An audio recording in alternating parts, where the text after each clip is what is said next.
Got a foggy morning today again. It's fairly cold. I took my gloves. It was about 1 to 2 degrees, which is quite low. Wasn't expecting that.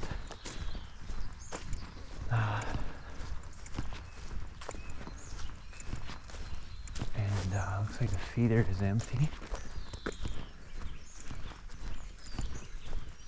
Given the temperatures, I don't believe they'll be refilling it anytime soon. I mean, who knows? I'm not sure about the hunting season. But yeah. And over weekend it's supposed to be 15. Which is crazy, by the way. And then hear those repetitions up ahead.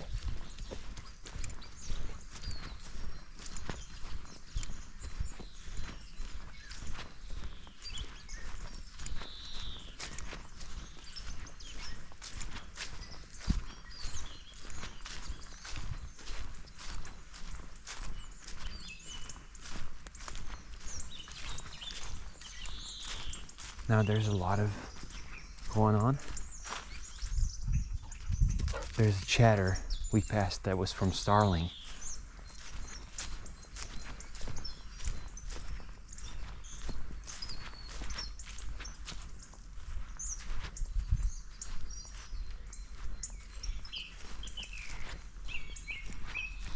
But that, right now, very loud.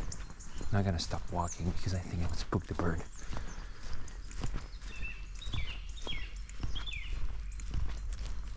Hear how it's repeating?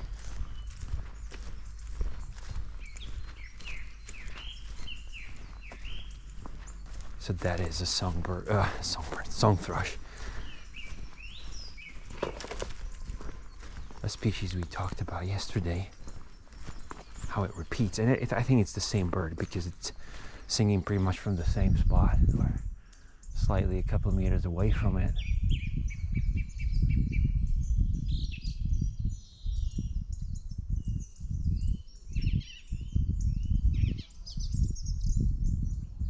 Yeah, that is a song thrush.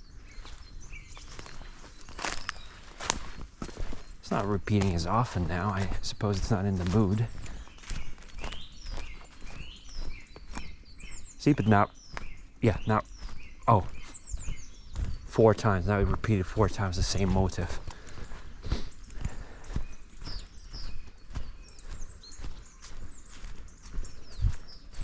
So as I said, it repeats sometimes from as low as 2 to up as much as 5, you know, so 2 to 5 different repetitions, 2 to 5 repetitions of completely different motifs that it chains after one another. So that was a song thrush, Turdus philomelos. And we got a lot of chatter here. We've heard those starlings. We're hearing some tits, some gray tits. Yeah, that is like an alarm.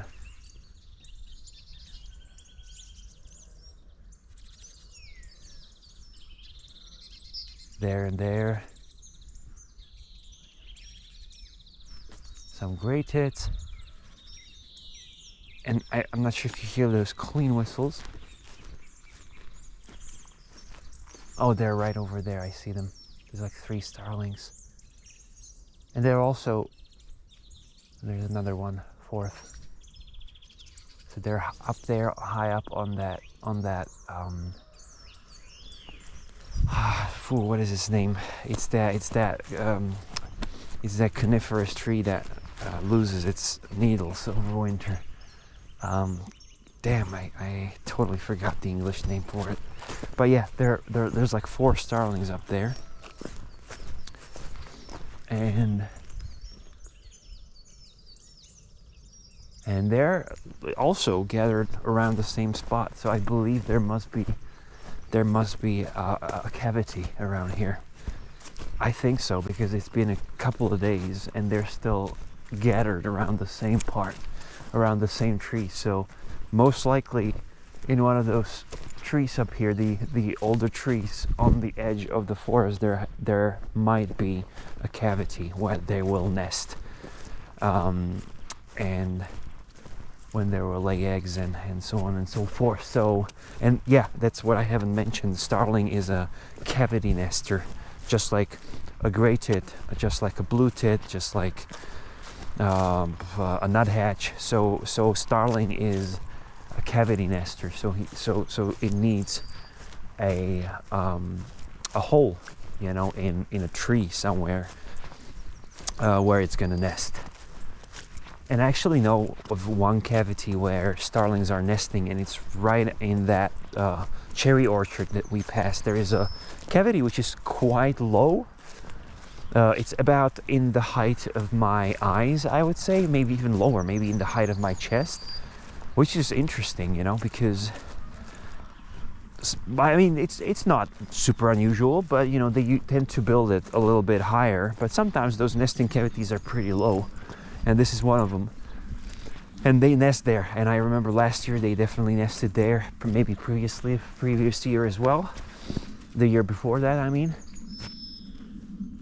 We have a yellowhammer.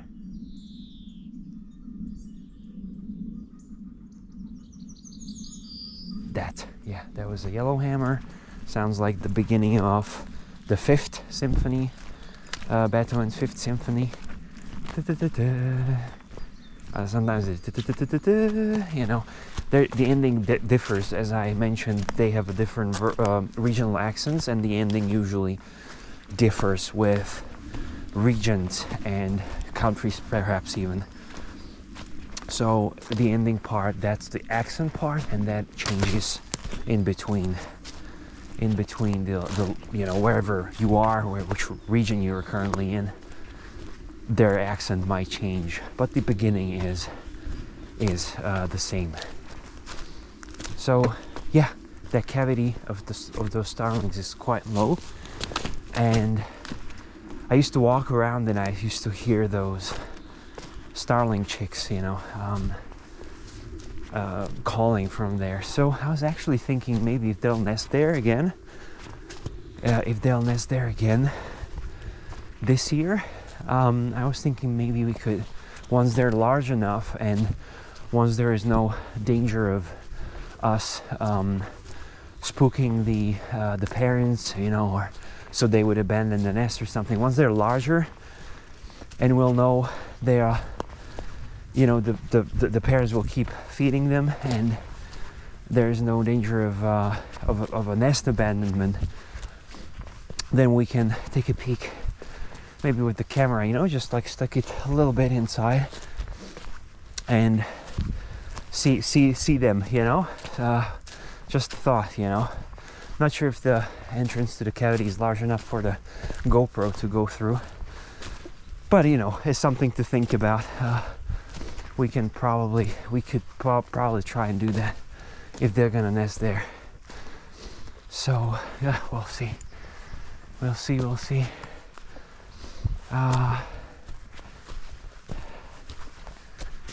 otherwise it's fairly quiet today. No wind at all.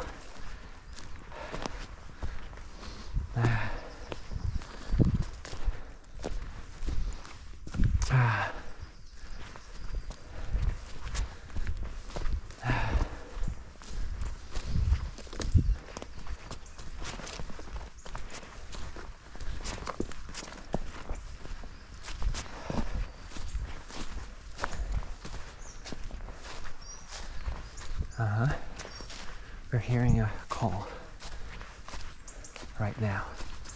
It's like a tip tip. This one, you know, it's somewhere up above us. So try not to stop because I think I would spook the bird. But that one that we are hearing, yes, it's right above our head. It's not very loud or in any way specific. It's like these tip tip tip tip tip, you know. Tip tip tip. Yeah. That. Yeah. It's got these tip tip tip with like tip, like this sort of more melodic ending to it. Yeah, and that was a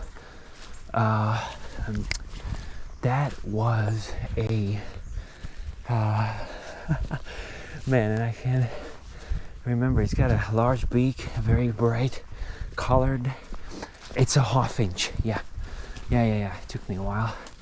That is a hawfinch, and I believe the Latin name is Cocothrausts. Not sure if I'm saying it right, but yeah, it is a hawfinch, and it's very beautiful, brightly colored bird. You know, it's dubbed by many as a parrot of like European woods, or at least Czech woods. You know, like because it does look like a parrot almost. It's got a very, very stocky, you know, large, strong beak, and very beautiful ornamental feathers, you know, especially on the tail.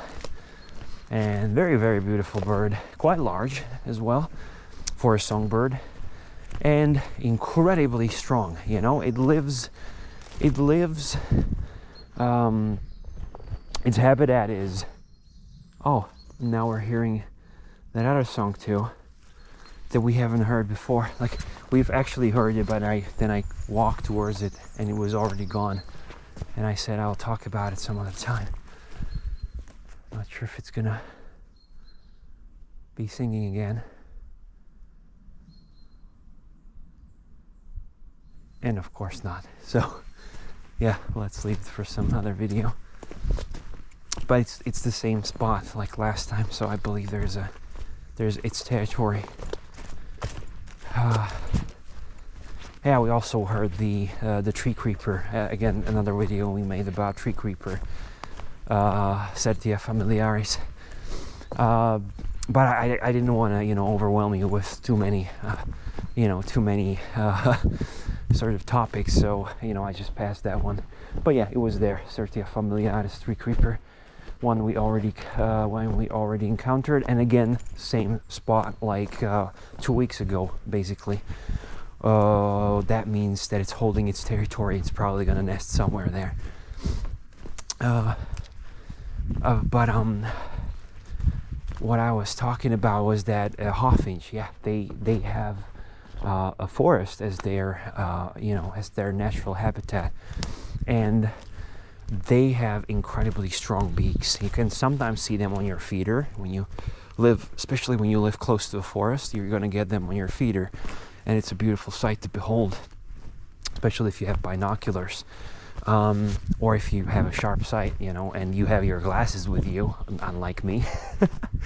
But it's a very, very spectacular bird, and its beak is large for a reason, because it's got incredibly strong, is it jaws? Like jaw muscles, you know. It's got incredibly strong beak, you know, and its strength is actually, I don't recall, I'm gonna post it in the subtitles, I don't recall how much pressure can it actually generate, but it's insane for such a small bird. I don't know how many kilograms was it per square, per centimeter square, something. I don't recall what was the metric for it, you know. But it's crazy, and what it is capable of, for instance, is to, which is incredibly impressive, is to crack open a cherry pit, you know, which, like, you know, cherry pit is like a little woody stone, you know. It's incredibly hard, and it can actually, you know, open it and split it in half with its beak, you know. That's how strong it is. So and I remember back from my, you know, days when I was ringing birds, you know, and researching them and doing bird banding, that is a bird that when you have it in your hand, you're either brave and you have your hands bare, or you're wearing gloves, because a pinch from that beak, that hurts like hell, you know. So So I don't think I was wearing gloves, you know, because I'm a badass. No, I don't recall I was wearing gloves with these guys. Probably they were not pinching me because I'm a good guy. I don't remember really, but they have incredibly strong beaks and beautiful birds, yeah. And they can split open a cherry pit, which is an impressive feat, you know. Because if you don't try splitting a cherry pit with your teeth, because you're gonna ruin your teeth, I think. But you know, if you ever bitten to a cherry pit, you know how hard it is. It's crazy, you know. And that bird is tiny, you know, and it can split it open with its beak. So pretty damn impressive. And with that, I'm gonna sign off.